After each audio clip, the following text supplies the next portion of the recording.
The world once screamed, and no one could comprehend why. In April 1815, a mountain on a remote island tore itself apart with such violence that the very air became a weapon. The earth convulsed.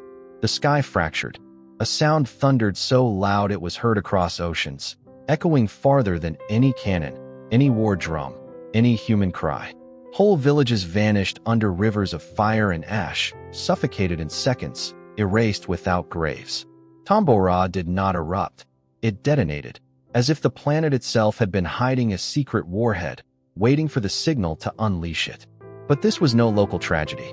This was an execution carried out against the entire world. The sun dimmed. The seasons twisted. The year itself broke apart. Crops withered in frozen June fields. Livestock starved. Empires bent under famine. And desperate families abandoned their homelands to wander in search of food that no longer grew. The earth had shifted its balance, and humanity staggered blindly in the shadow of a summer that never came. It was more than a disaster. It was a warning, written in smoke that circled the globe, in blood spilled across continents, in the silence of a sky that had forgotten the color of light. On the map of the early 19th century, the Dutch East Indies was a scattered empire of islands bound together by conquest and commerce. Among its volcanic ridges and fertile coasts stood Sumbawa, a rugged island often overshadowed by its neighbors Java and Bali, yet marked by a looming presence that few outside the region gave thought to: Mount Tambora. Rising more than 4,300 meters above sea level before 1815, it was among the tallest peaks in the archipelago, a massive volcanic cone that had stood quiet for centuries. To the Europeans who measured territories in terms of spices, trade routes, and taxable populations, Tambora seemed only a silent mountain. To those who lived at its base, farming its soils and building kingdoms upon its slopes, it was a familiar landmark, a background to daily life. Large, imposing, but inert. What no one realized was that the silence itself was the warning. Tambora rested on the line where the Indo-Australian plate forced itself beneath the Eurasian plate, a collision zone stretching across the Indonesian archipelago. It was here, along these subduction trenches, that the planet stored its most violent energy. Sumatra, Java, the Lesser Sunda Islands. This was a chain born of fire.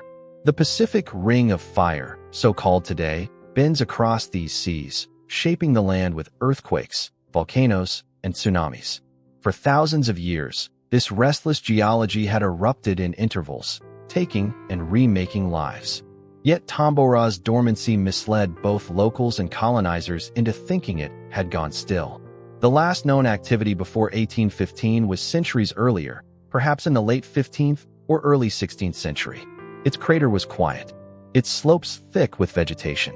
Villages thrived where the soil, enriched by ancient eruptions, yielded rice, corn, and crops vital to sustenance and trade. The silence of a giant was mistaken for death. Sumbawa itself was no forgotten backwater. It sat astride vital maritime corridors linking the eastern islands to the broader trade networks of Asia. From its harbors, goods could sail westward through Java and into the Indian Ocean, or eastward toward the Maluku Islands, the legendary spice islands whose nutmeg, cloves, and mace had drawn European powers into centuries of rivalry. The Dutch East India Company, VOC, had long claimed monopoly over these trades, enforcing control through garrisons, treaties, and brutal coercion. By the time the VOC dissolved in 1799, its colonial rights were transferred to the Dutch state, which continued to administer the islands as possessions vital to Europe's markets. Sumbawa lay within this colonial net, its people tied to the imperial machinery that valued land and lives by what they could yield in crops and taxes. Yet even within that framework of empire, local kingdoms maintained influence. The island was home to polities such as the Sultanate of Bima and the Dompu Kingdom, whose rulers negotiated, resisted, or allied with outside powers depending on circumstance. Islam had spread here centuries earlier through traders from Java and Makassar, blending with older traditions in villages across the island. Coastal towns bustled with maritime trade, while inland communities cultivated fertile volcanic fields. Society was diverse: farmers, fishermen, herders, nobility, and traders. interwoven across ethnic lines that reflected centuries of migration across the Indonesian seas. Sumbawa was no silent corner of empire. It was a living crossroad shaped by geography as much as politics. Tambora towered over this world. Its immense mass, built layer upon layer from earlier eruptions, was crowned by a summit crater nearly invisible to the casual eye, filled with forests and wildlife. To ascend its slopes was to move through tiers of climate, humid lowlands giving way to cooler, temperate air above. Its height made it a constant point of orientation for sailors navigating nearby waters. Yet despite its prominence, the mountain was taken for granted. The absence of memory, the lack of eruptions in living generations, meant that those who gazed upon it could not conceive of its capacity for devastation. Oral traditions recalled ancient fires, but centuries of silence had dulled their urgency. Europeans, with little understanding of volcanic cycles beyond the Mediterranean examples of Vesuvius and Etna, rarely considered that such a remote island could hold a threat equal to or greater than any known eruption in history. The geology beneath told another story. The subduction of the Indo-Australian plate beneath the Sunda Arc did not pause. Magma chambers beneath Tambora refilled over centuries, pressurized beyond comprehension. Volcanic gases accumulated, trapped beneath a rigid dome of solidified rock. The apparent tranquility masked a process of mounting instability.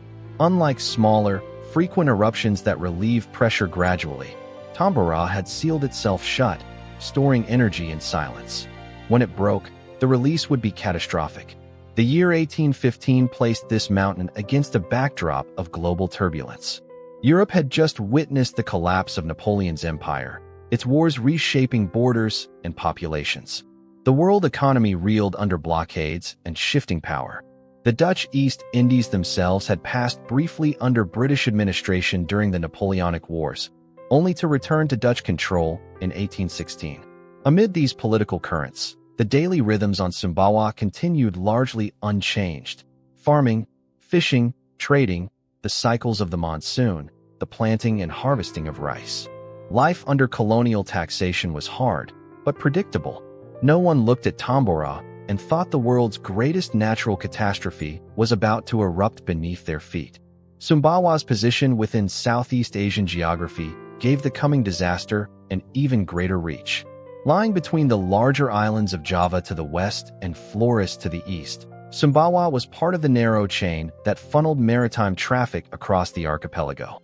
Ships carrying rice, spices, and textiles passed through these seas, linking China, India, and Europe.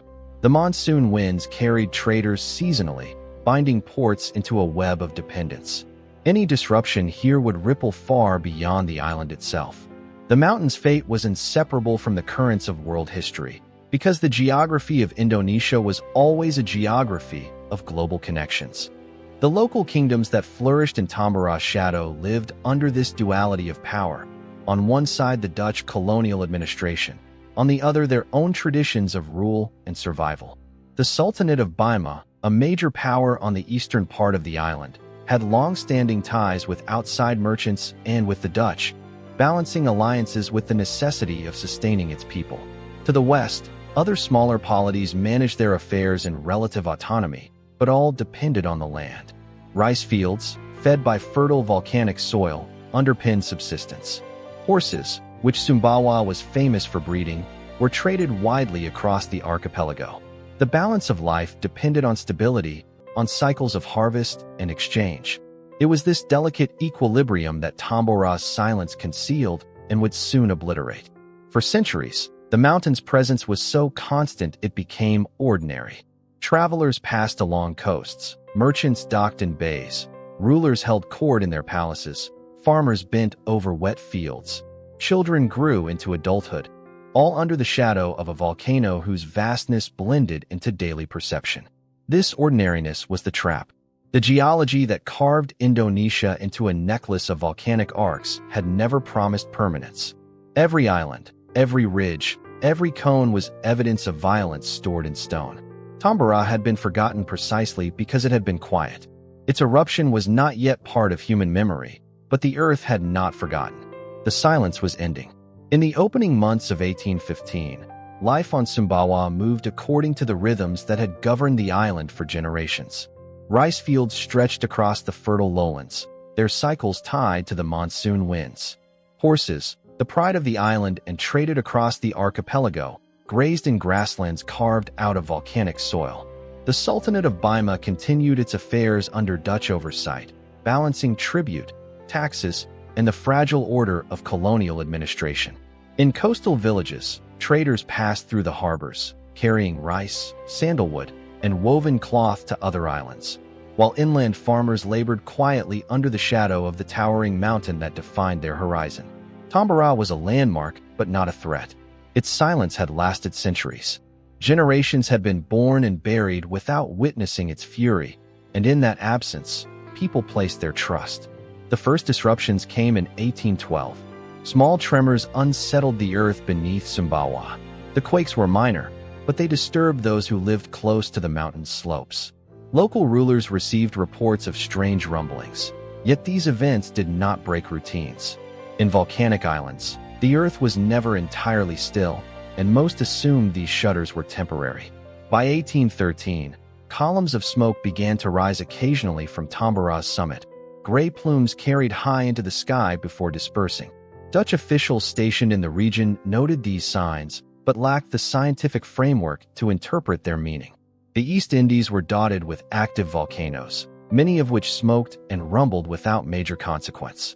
Tambora's stirring seemed, at first, no different. It was in 1814 that the warnings became unmistakable.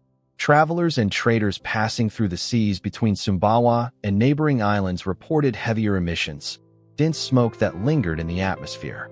Villagers near the mountain described loud detonations echoing through the night, sounds unlike thunder rolling from the core of the earth. Some began to abandon their homes on the upper slopes, retreating to lower ground, but most remained. The fertile soil held them, as it had their ancestors.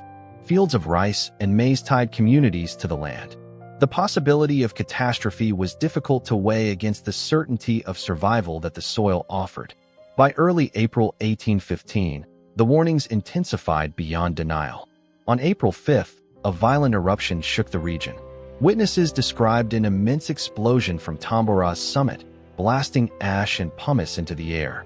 The noise was heard on distant islands, and ships passing near Java recorded the thunderous sound. This eruption was not yet the final convulsion, but it tore open the mountain with such force that ash fell across Baima and reached as far as Java, hundreds of kilometers to the west. The shock waves rattled houses, frightened livestock, and sent columns of villagers fleeing from their homes. In Baima, colonial officials struggled to interpret what was unfolding. Communications across the archipelago were slow, carried by ships that might take weeks to relay news. The East Indies administration was consumed with reorganization in the wake of European wars, and Tambora was a remote concern compared to the political upheavals of the Napoleonic period. Local rulers, however, were left with the immediate task of addressing growing fear among their subjects. Reports described confusion, prayers offered in mosques, and traditional rituals performed in villages as people sought to placate the forces within the mountain. The eruption of April 5th was only a prelude. For several days, Tambora seemed to calm, though it continued to emit smoke and ash. The air carried a bitter smell of sulfur. Fields were coated in gray dust that killed crops and fouled water. Livestock grew restless. Farmers stared upward at the mountain, waiting for a sign of what would come next. Oral testimonies collected later spoke of unease spreading through the villages, of people unable to sleep through the constant low rumbling that shook the ground. Eyewitnesses across the region recorded their confusion. In Baima, officials described explosions so loud that windows shattered and walls cracked.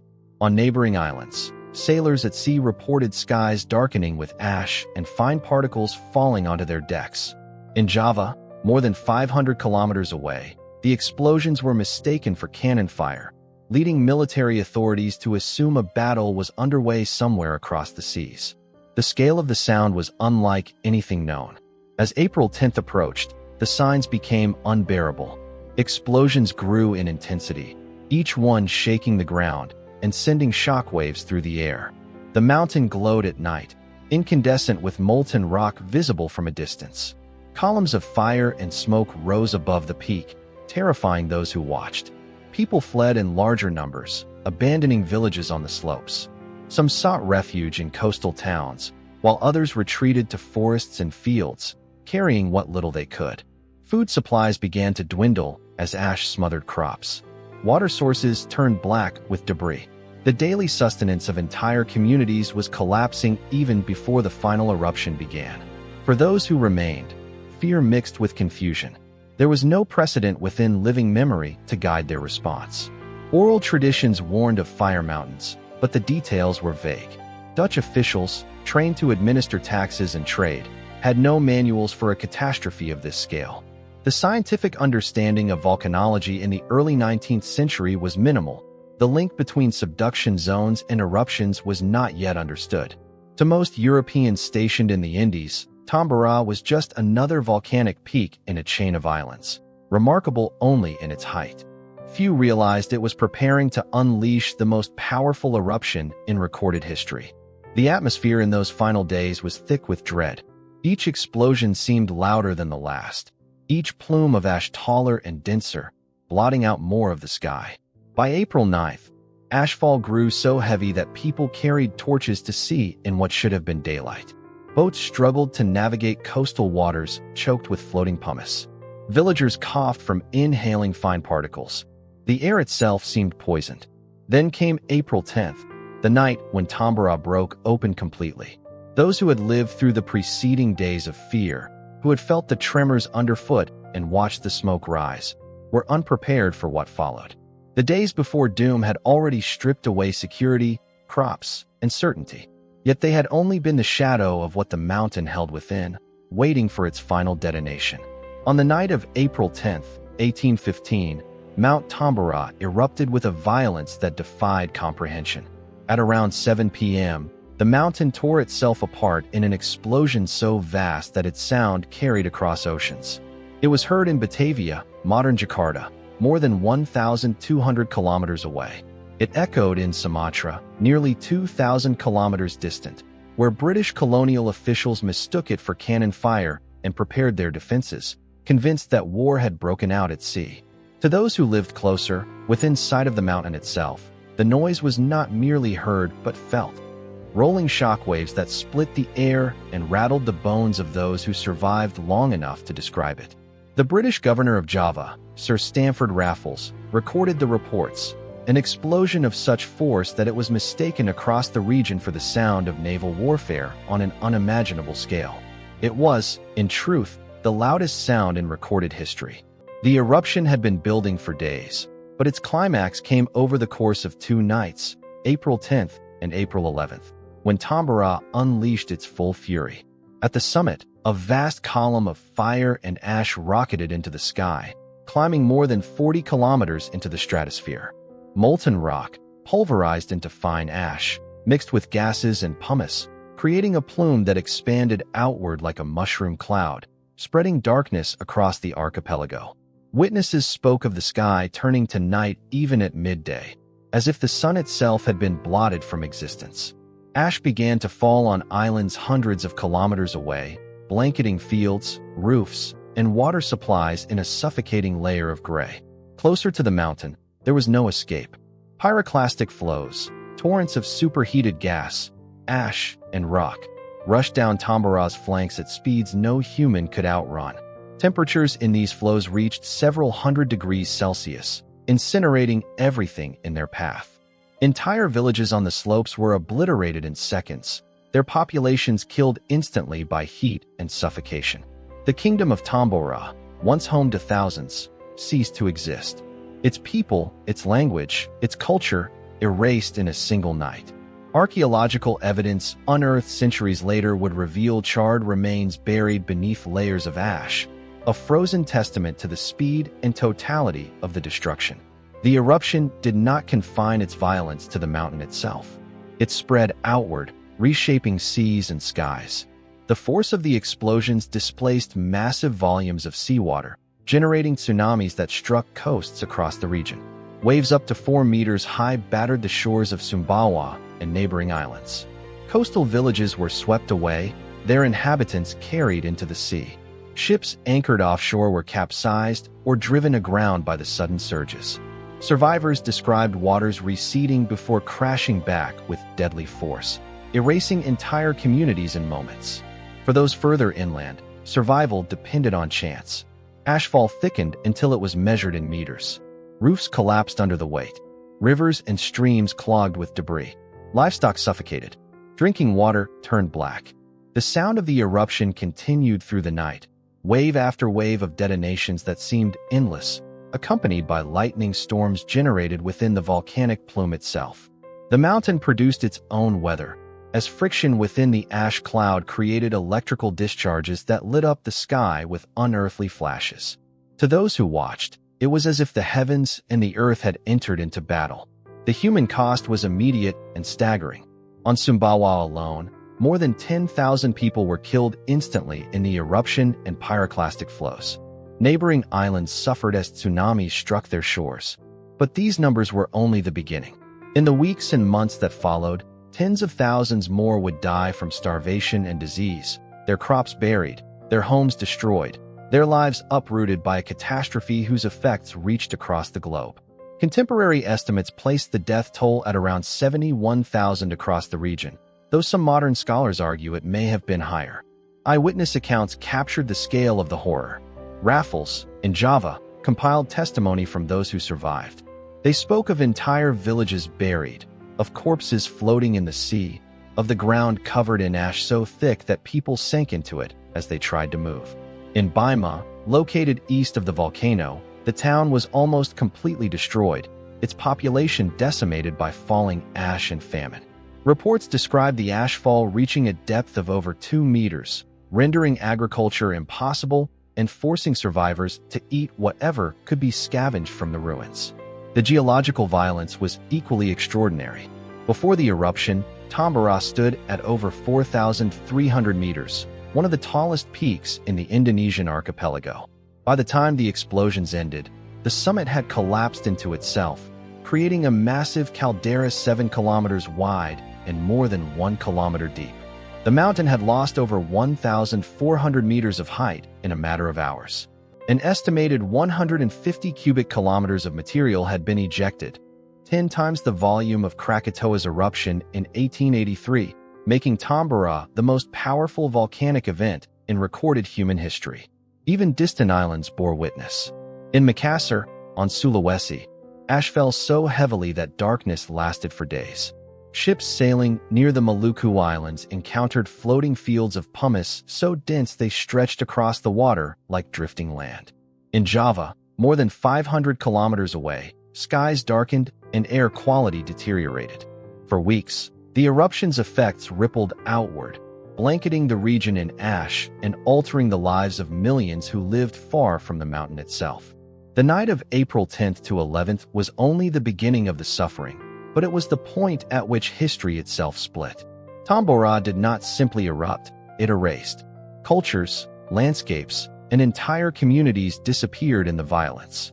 The survivors carried their testimonies across the seas, but many never lived long enough to tell what they had seen.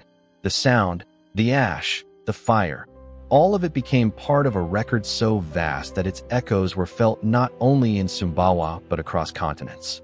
The eruption was not a local event. It was a planetary convulsion, a wound in the earth that bled into the atmosphere, reshaping climates, killing harvests, and altering the course of human lives thousands of kilometers away. On that night, as Tambora split open, the world itself shuddered. When Mount Tambora tore itself open on April 10th, 1815, the destruction did not stop at the shattered villages of Sumbawa or the searing currents that devoured entire coastlines. The mountain's convulsions released something far larger, a force that could not be contained by geography or borders. As the earth roared and the cone collapsed, a column of ash and gas shot into the heavens, higher and higher until it pierced the stratosphere. Scientists estimate that the eruption forced more than 150 cubic kilometers of material into the atmosphere, an almost incomprehensible quantity. This was not simply a volcanic cloud. It was the largest single injection of ash and aerosols into the sky in recorded history. It turned the atmosphere into a weapon, a shroud that would wrap the entire globe. The column rose with such intensity that the top of it spread outward, forming a vast umbrella that covered the skies for hundreds of kilometers. Observers far from the island described an atmosphere choked with fine particles, a haze that dimmed the light of day even in lands untouched by lava. Ships at sea, hundreds of kilometers from Sumbawa, recorded falling ash so thick that it piled on decks like snow. Those who measured later estimated that the eruption sent fine sulfur-rich aerosols as high as 43 kilometers into the stratosphere, beyond the reach of rainfall, ensuring they would not quickly wash away, but instead circulate for years.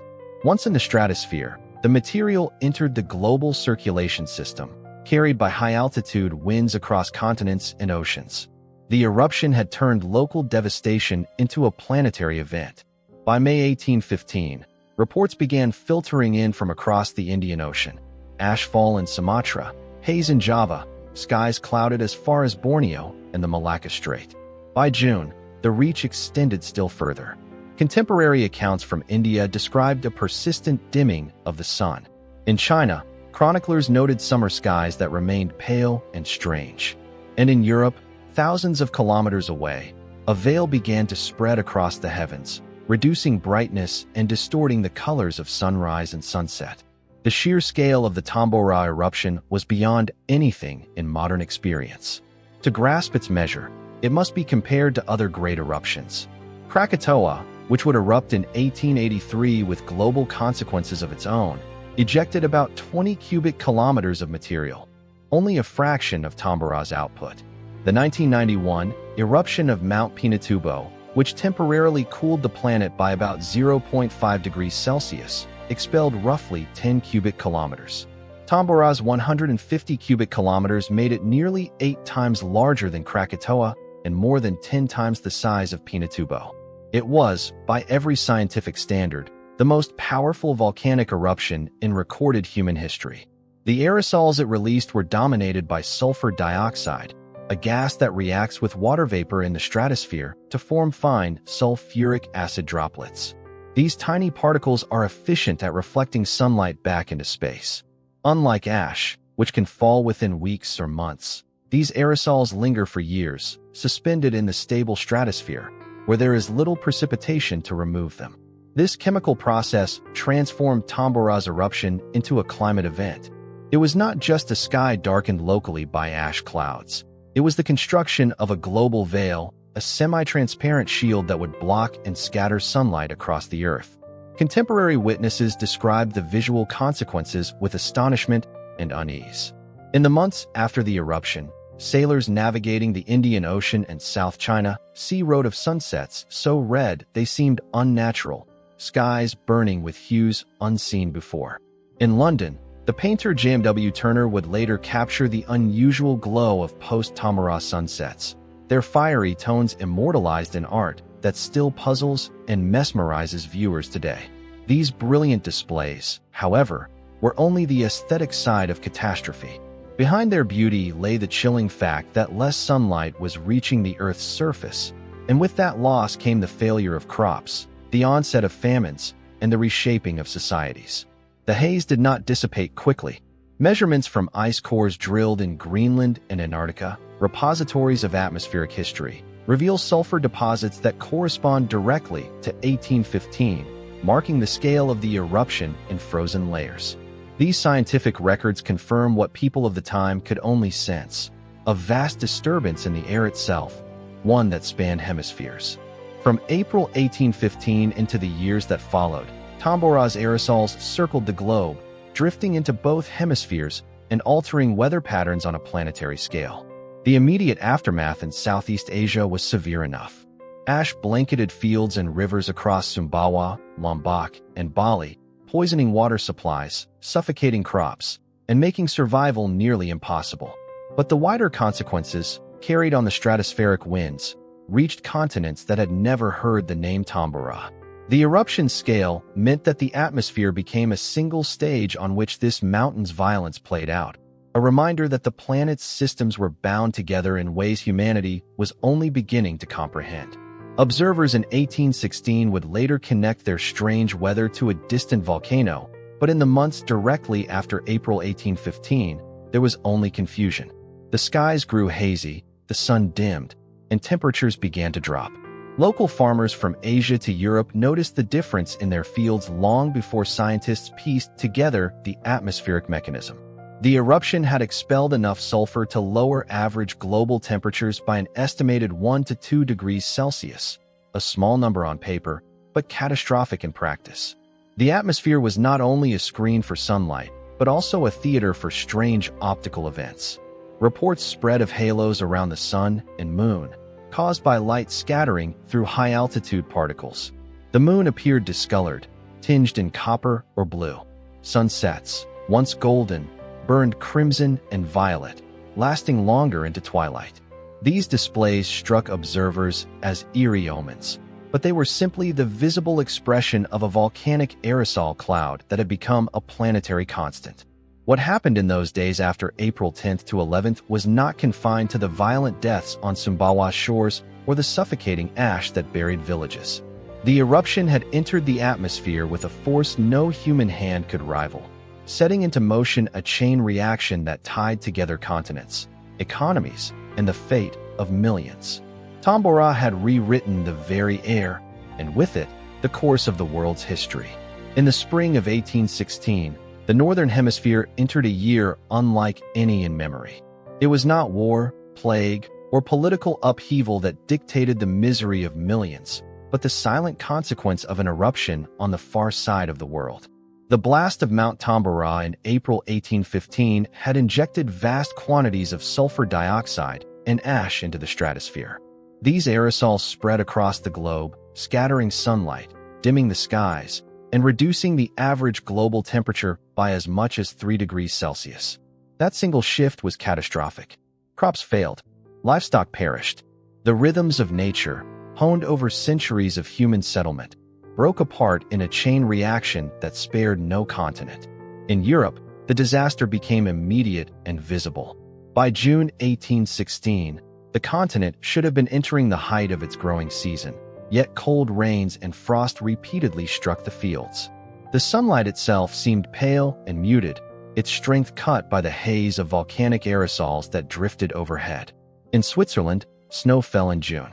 In parts of France and England, the wheat harvest failed almost completely. Rye, a staple for much of Central and Northern Europe, blackened in the ground, either frozen before it could mature or rotting in endless rain. Prices surged beyond the reach of ordinary families. In France, grain prices more than doubled within months, while in Ireland the already precarious potato crop collapsed, igniting hunger and desperation across the countryside. Food riots became a grim constant. In Britain, mobs stormed warehouses and granaries. In Germany, peasants looted bakeries, seizing loaves before they could be distributed. In France, the riots turned violent as starving crowds clashed with soldiers sent to protect shipments of grain. Even those who had money could not always find food to buy. The markets themselves had gone silent. In Switzerland, where the misery reached extremes, people were forced to boil grass and eat animal hides in an attempt to survive. The desperation left marks that were not only economic but political. Europe was already a continent on edge. The Napoleonic Wars had ended only the year before, in 1815, leaving millions displaced, wounded, or impoverished. Now, as hunger spread, governments feared that famine might ignite revolution. Authorities cracked down on riots with harsh repression, while charities and religious organizations attempted relief, though their efforts barely scratched the surface of need. The year was named by those who lived it with a bitter phrase, the year without a summer. Across the Atlantic, the story was no less bleak. In New England and eastern Canada, June 1816 opened with frost after frost, destroying corn, wheat, and vegetables in their early stages. On June 6th, snow fell across parts of New Hampshire, Vermont, and Maine. In upstate New York, ice formed on ponds in July. Even in August, ground frosts were recorded that killed what little had survived. Farmers watched entire fields vanish overnight, their hopes for the season gone. The consequences reached far beyond the fields. Livestock, deprived of fodder, died in large numbers. Horses, vital for transportation and agriculture, starved or were sold at ruinous losses. Families packed their belongings and fled westward, abandoning exhausted farms in New England to seek more stable conditions in Ohio, Indiana, and beyond. This mass movement contributed to the acceleration of America's westward expansion. The volcanic haze had quite literally redrawn the settlement patterns of the young republic. But even those who migrated carried memories of devastation. Local newspapers were filled with accounts of freezing days in July, of children shivering in homes built for summer warmth, of families unable to bake bread because flour was too scarce. Prices for basic staples spiraled upward. In Philadelphia and Baltimore, wheat more than tripled in cost. Even fishing, a fallback for coastal communities, suffered as strange weather disrupted spawning cycles. Survival became not just a matter of farming skill, but of endurance against forces far beyond human control. In Asia, the climatic disruption produced crises of staggering scale. In India, the monsoon season faltered in 1816, bringing irregular and insufficient rains. Crops withered in regions dependent on the predictable rhythm of seasonal water. Famine followed in several provinces, killing tens of thousands. Cholera, long present in Bengal, erupted into one of the first great pandemics of the modern world, spreading outward in the weakened and malnourished population. The eruption of disease in this period was not coincidence, it was consequence. Hunger lowered resistance. Migration spread contagion. What began as a shortage of food became a cycle of death that rippled far beyond agriculture. China, too, felt the blow. In Yunnan province, normally temperate and fertile, 1816 brought unseasonable cold and devastating crop failures. Rice, the foundation of sustenance, could not be harvested in sufficient quantities. Reports from the time describe widespread famine, people selling children to survive, and entire villages emptied by hunger. The Qing dynasty faced unrest as starvation undermined social stability. Grain shipments from other regions were attempted, but transportation delays and the sheer scale of the shortfall left millions vulnerable. The atmosphere that carried Tambora's aerosols was global, and so was the misery it imposed. In the Ottoman Empire, reports noted unusual cold and crop shortages. In Japan, where records were meticulously kept, farmers described cold summers that blighted rice paddies, compounding the hardships of a country already vulnerable to famine. The volcanic cloud had circled the world, its particles scattering sunlight, reducing average temperatures, and ensuring that no nation, however distant, was beyond its reach.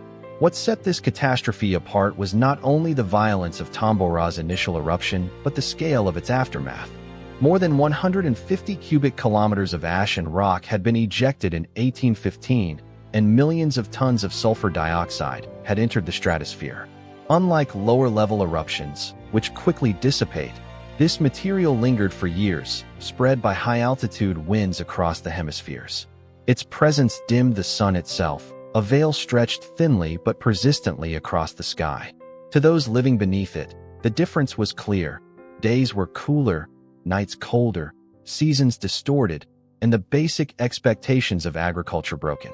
The year without a summer was not only a climatic anomaly, it was a human disaster on an unprecedented scale. Across continents, the rhythm of hunger was synchronized by a single eruption on a remote island. It revealed, with brutal clarity, how finely balanced the global climate had always been and how swiftly it could be overturned. The harvest failed in Europe, the frost struck in America, the monsoons faltered in India, and the rice fields froze in China. Each region suffered in its own way, yet all were bound to the same cause. The volcanic sky of Tambora spread across the world, turning 1816 into a year that felt endless in its winter. The eruption of Mount Tambora in April 1815 did not end when the mountain stopped spewing ash.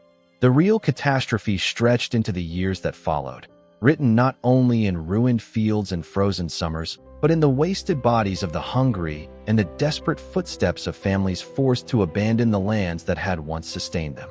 On the island of Sumbawa itself, where Tambora rose, the destruction was absolute. Villages had been obliterated by pyroclastic flows, and tens of thousands who survived the initial blast were left trapped in a world stripped of sustenance. Crops had been buried beneath a suffocating layer of ash, rivers clogged with debris, walls poisoned by volcanic fallout. In the weeks after the eruption, hunger took hold, and it did not release its grip. Disease followed swiftly. Dysentery and famine spread through the weakened survivors, carrying off tens of thousands more. By the end of 1815, at least 80,000 lives had been extinguished in the Indonesian archipelago alone, not from fire, but from starvation and plague. Yet the shadow of Tambora did not linger only over Indonesia. The volcano's violence had injected colossal amounts of ash and sulfur into the stratosphere, and as these particles circled the globe, they altered the balance of the climate itself. Crops shriveled under unfamiliar frosts in Europe and North America. Rice failed in the paddies of China. The monsoon rains, which for centuries had sustained millions across India, faltered and vanished. With each failed harvest, the suffering spread, and with it came waves of human displacement. Families that had worked the same land for generations found it barren, unable to provide even the smallest yield. When food ceased to grow, people were forced to move or starve where they stood. In Europe, the collapse of agriculture in 1816 was catastrophic. Switzerland, cut off by mountains and already reliant on imports, faced some of the harshest consequences. Entire valleys were gripped by famine. Parents sold heirlooms to buy a handful of grain. Hunger riots broke out in towns where the price of bread had risen beyond reach.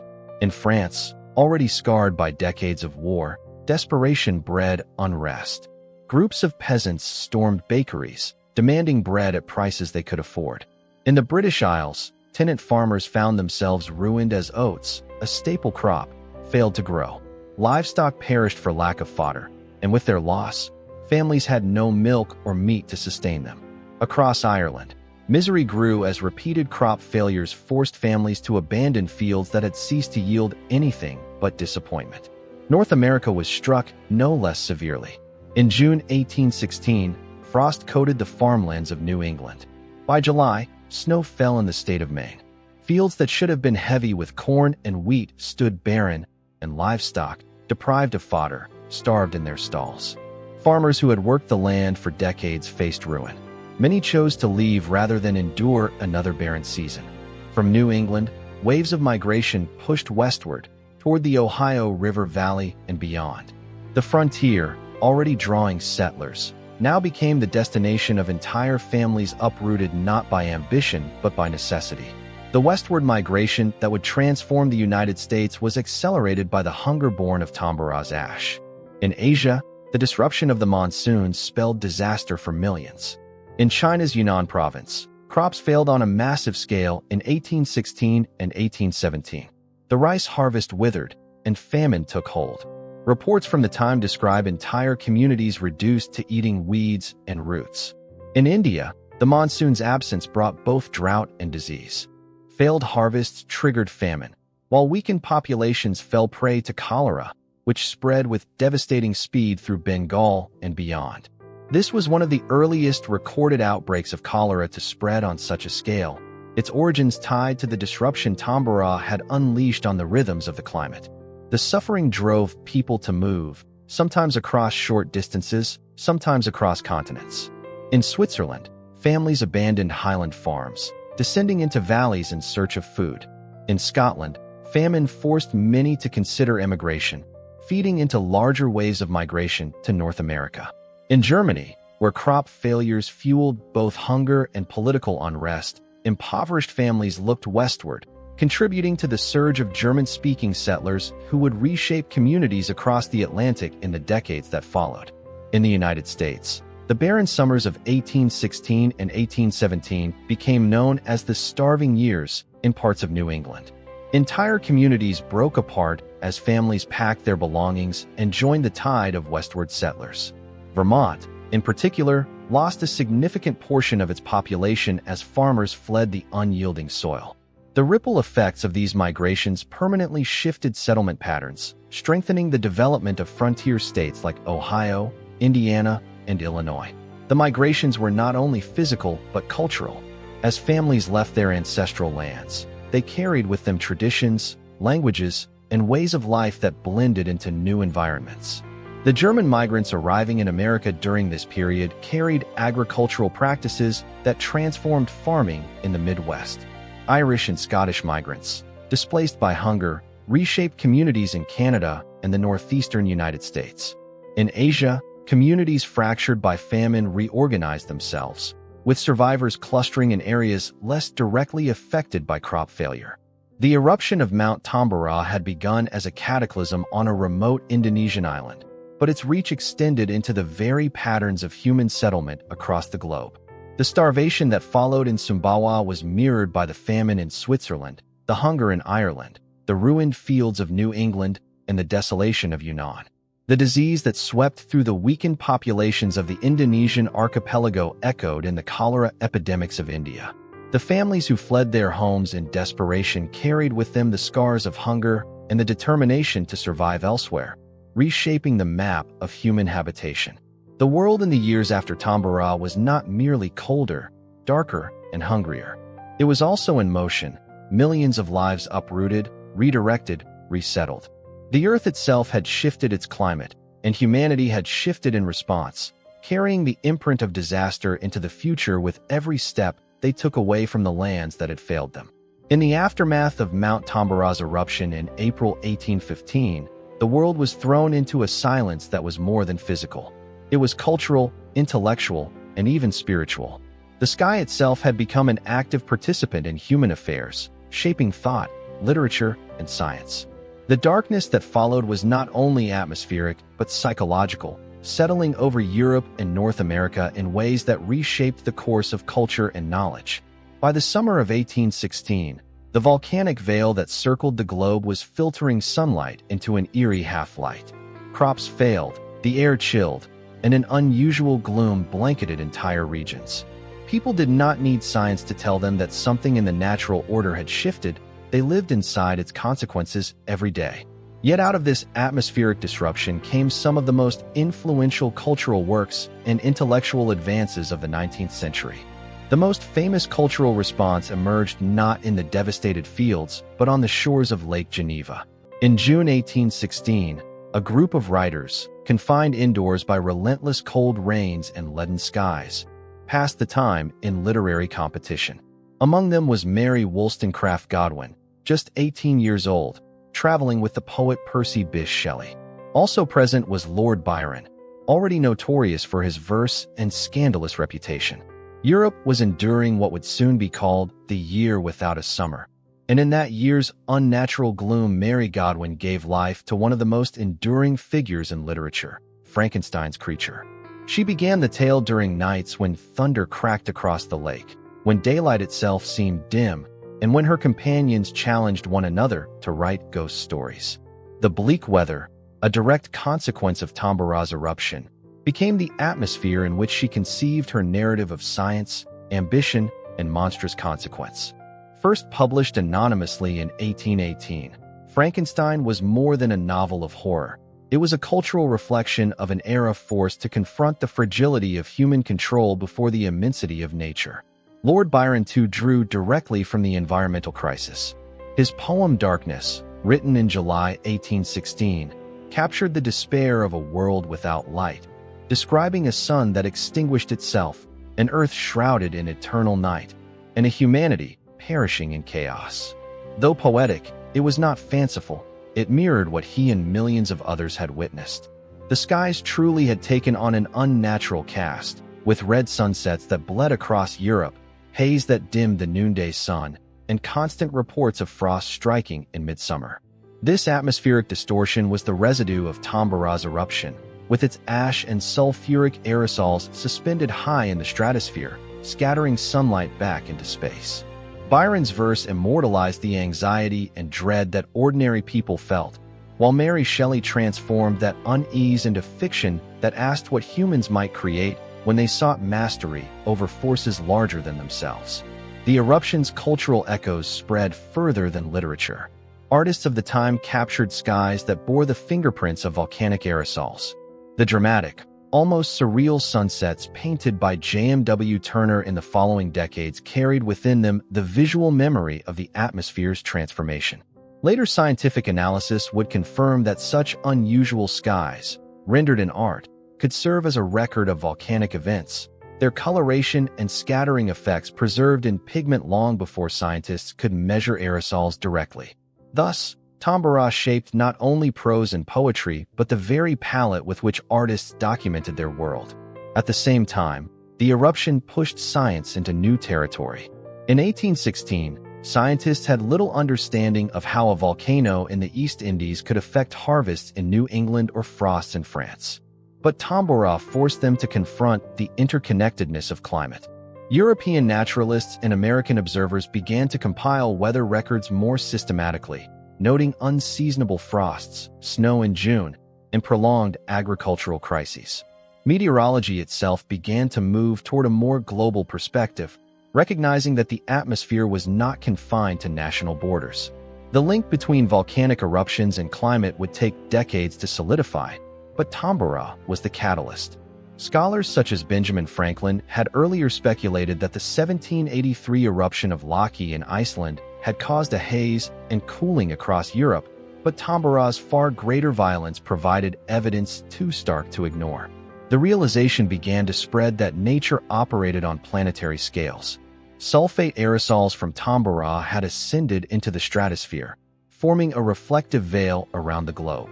This veil reduced solar radiation reaching the Earth's surface, lowering temperatures by an average of 1 to 2 degrees Celsius worldwide in 1816. For local farmers, this meant withered fields and dead livestock. For scientists, it signaled that volcanic activity could alter global climate, binding the fates of continents together. The eruption also advanced volcanology. Reports from the East Indies, collected by colonial administrators and travelers, provided detailed accounts of pyroclastic flows, tsunamis, and the scale of ash fall. These were studied not only for their local devastation, but as clues to understanding the forces at work inside the Earth. Tambora became a case study for natural philosophers who sought to classify volcanic eruptions, measure their impacts, and connect them to larger geological processes. The sheer magnitude of the event, greater than any known in recorded history, forced scientists to reckon with the possibility of catastrophes on scales beyond ordinary human experience. But perhaps the most profound legacy lay in the dawning realization of human vulnerability within a global system. The eruption had shown that a remote mountain on Tambora could dictate the harvests of France, the migration of farmers in New England, the prose of Mary Shelley, and the poetry of Byron. It erased the illusion that human societies were insulated from distant events. Early 19th century thinkers began to articulate a more integrated view of nature, one in which the atmosphere served as a medium binding the fate of nations together. This interconnectedness, once recognized, changed the intellectual map of the century. Governments began to see value in maintaining weather records. Scholars saw volcanic eruptions not as isolated curiosities, but as forces with global repercussions. Writers expressed the mood of an age unsettled by darkness that seemed to emanate from the very sky. Tambora's eruption, in this way, was not just a geological event. It was a cultural and scientific turning point, a moment when humanity was forced to face both the power of the earth beneath their feet and the tenuousness of their own control. The year without a summer was not merely endured, it was recorded, interpreted, and immortalized across disciplines. In every poem, every painting, every page of scientific observation lay a fragment of the same truth. A single eruption could shatter climates, shape thought, and echo through the structures of culture and knowledge. The darkness was literal, but it was also transformative, leaving humanity with a clearer sense of its place in a world far more interconnected, fragile, and immense than it had ever before realized. The mountain that once towered at more than 4,300 meters no longer exists in the form it held before April 1815. Mount Tambora on the Indonesian island of Sumbawa left behind a scar, a gaping caldera more than 6 kilometers wide and 1 kilometer deep, a void carved by violence so great that its echo still ripples across history. The eruption annihilated entire communities, burying them under pyroclastic flows and ash that hardened into silence. Villages such as Tambora itself vanished completely, their people, language, and culture wiped out in a matter of hours. Archaeologists in the late 20th century would unearth their remains preserved in layers of volcanic material, calling the site the Pompeii of the East, a reminder that geography can erase civilizations as swiftly as it creates them. The demographic shock across Southeast Asia was immediate and relentless. On Sumbawa, tens of thousands perished in the eruption itself, and tens of thousands more in the famine and epidemics that followed. The death toll, estimated at around 71,000 people, made Tambora the deadliest volcanic eruption in recorded human history. Neighboring islands such as Lombok and Bali, dependent on rice agriculture, faced ash falls that destroyed crops and poisoned water sources. Starvation spread rapidly, pushing survivors into desperate migrations. Families left their homelands in search of food, reshaping local demographics as villages depopulated and refugees crowded into less affected regions. The eruption altered trade patterns as well, since rice exports from Bali and Lombok collapsed, destabilizing networks across the Dutch East Indies. Even decades later, the geography of Sumbawa bore the mark of Tambora's fury. Agricultural productivity never fully recovered in the upland zones smothered by ash deposits, forcing long-term shifts in settlement to coastal areas. Crops such as maize and cassava, more resilient to poor soil, began to replace rice in devastated regions, reshaping diets and farming practices. The eruption had permanently altered not only the landscape, but the very relationship between human societies and their environment in this corner of the archipelago. Yet Tambora's legacy was not confined to Southeast Asia. Its global reach transformed the 19th century in ways no one at the time could fully comprehend. The year without a summer of 1816 remains the most infamous consequence, when volcanic aerosols in the stratosphere blocked sunlight and drove temperatures down worldwide. But the longer story lies in how this catastrophe seeded a new awareness of climate as a force that binds humanity across continents. In Europe and North America, the failed harvests of 1816 spurred food riots, migrations, and economic upheavals, but they also planted the seeds of systematic climate observation. In Switzerland, the extreme cold and snow in June 1816 prompted naturalists to record weather variations with greater precision. In the United States, where New England farmers faced frozen fields in July, newspapers documented weather abnormalities with an intensity not seen before, helping to establish a public record that scientists could later study. The idea that natural forces on the far side of the planet could dictate the fate of crops and societies thousands of miles away began to take root in human thought. The eruption pushed volcanology forward as well. Although the science was still in its infancy, accounts from European colonial officials in the Dutch East Indies provided detailed descriptions of Tambora's events. Sir Stamford Raffles, then Lieutenant Governor of Java, collected reports from survivors and circulated them widely in Europe, offering the first structured narrative of a large volcanic eruption in the modern era. His records, combined with global accounts of unusual weather, gave early naturalists the data to link volcanic activity with climate disturbances. This was a radical shift, the realization that Earth's atmosphere was not closed over each region, but interconnected on a planetary scale. Tambora's effects also forced scientists to reckon with the fragility of human settlements in volcanic zones. The Dutch colonial administration undertook surveys of volcanic risks in Java and the surrounding islands in the following decades, a precursor to modern hazard mapping. Observers began to recognize that what had happened on Sumbawa could happen again elsewhere in the archipelago, one of the most volcanically active regions on Earth. Knowledge was forged from catastrophe, and Tambora became the reference point for volcanic devastation in scientific memory. The eruption also left an imprint on the cultural imagination of Europe, where the pall of ash and the bitter cold became inseparable from the artistic mood of the early 19th century. The dimmed skies over Lake Geneva in the summer of 1816 confined a group of young writers indoors, where their discussions turned to the Gothic, the morbid, and the power of nature over human life. From this setting emerged Mary Shelley's Frankenstein, published in 1818, a tale born of unnatural weather, deathly atmospheres, and the sense that humanity's control over life was tenuous at best. Lord Byron's haunting poem Darkness, written the same year, gave voice to the fear that the sun itself had abandoned mankind. This was not simply literature. It was a cultural response to a geological event that had reached into the psyche of Europe. Tambora had fused natural disaster with human creativity, leaving behind art that carried its shadow into future generations. In scientific circles, the event remained a subject of fascination throughout the century.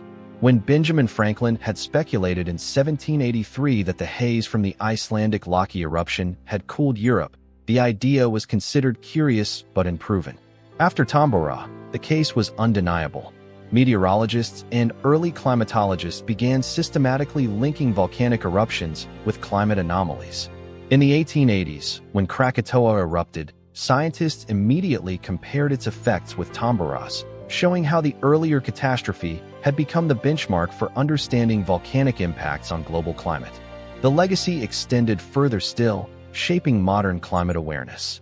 In the 20th and 21st centuries, Tambora has stood as a warning of the planet's volatility, a constant reminder that a single eruption can alter the balance of life worldwide. Its eruption released an estimated 150 cubic kilometers of material, a volume unmatched in recorded history, propelling 60 megatons of sulfur dioxide into the atmosphere. Scientists studying the eruption have used it to model the impact of volcanic aerosols on climate systems, building scenarios that inform our understanding of how Earth responds to both natural and human-driven atmospheric changes. Tambora remains not only a historical event, but a tool for comprehending the vulnerabilities of modern society to sudden environmental shocks. The mountain's legacy lingers in the physical landscape of Indonesia, in the ash layers that geologists study, in the resettled communities of Sumbawa that never regained their lost languages and traditions. It endures in the archives of European observers who first connected volcanic activity with climate disruption. It endures in the haunting works of literature written in 1816, cultural artifacts born of hunger and darkness. It endures in the scientific models that still bear its name, projections of what another supereruption could mean for a global population now in the billions. Tambora's eruption did not pass into silence. It carved itself into the memory of humanity, binding geography, science, and culture together under the shadow of a mountain that once stood taller than any in its archipelago, until the day it tore itself apart.